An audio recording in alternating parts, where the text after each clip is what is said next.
Токтогуч Бабанов менен мен чогуу иштегем. Садыр Нуркожоевич, ошол эле Камчыбек Ташиевдер болуп чогуу иштегенбиз, 2005 жыл депутат болупчу.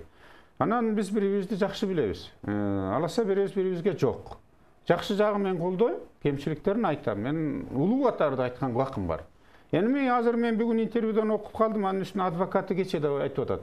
Эмне кылгандыгы үчүн, бул деген беспредел, бул деген жөн эле күчкө салуу, камакка алуу дегенчи. Биринчиден камакка алыш ошондой деңгээлдеги кишини бул оңой маселе эмес. Далили жок болсо, камакка алганга башына эки киши жок. Себеби өмүр бою бийликте отурган эч ким жок, эртең жоопкерчиликке тартылат. Мисалы, Садыр Нуркожоевич отуруп чыкты. Өмүрбек Текебаев да отуруп чыкты. Бул кишилердикин сот арыктап койду азырчы. Таза экен депчи. Булар даже мамлекетти сотко берип, компенсация алганга акысы бар. Бабанов мырза, эгер ак болсо, бул жерден сот аныкташ керек дагы, ак деп чыгарыш керек. Тергөөнү туура эмес кылып атса, мен юрист катары айтам. Ал киши башкы прокуратурага кайрылганга акысы бар, башкы прокуратура надзор кылат. Тергөөнүн ишин карап туурабы же жокпу. Сотко кайрылганга акысы бар.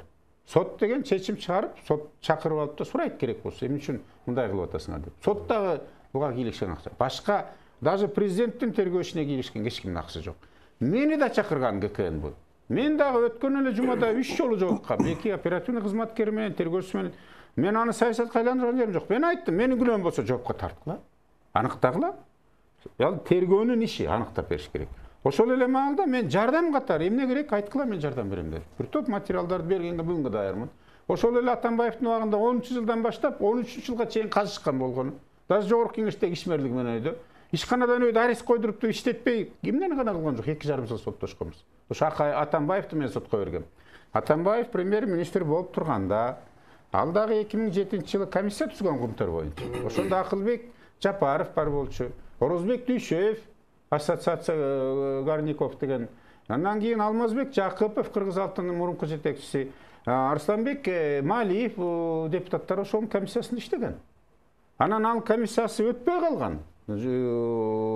Тиги жалгыз кол койгон Атамбаев өкмөттүн чогулушун өткөрбөй туруп кол койгон. Баарыбыз күтүп отурганбыз. Баарыбызды чакырган, силердин көзүңөрчө кол коем деп туруп, жашыруун түрүндө кабинеттен кол коюп мылжыйып келип туруп.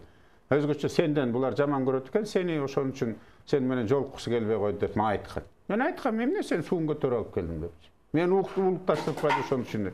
Анан мен өзүм кол койдум депчи. Ошо кийин бизге келген договорунда кээ бир фактылар жашырылып келген, жогорку кеңештен ратификацияга келгенде.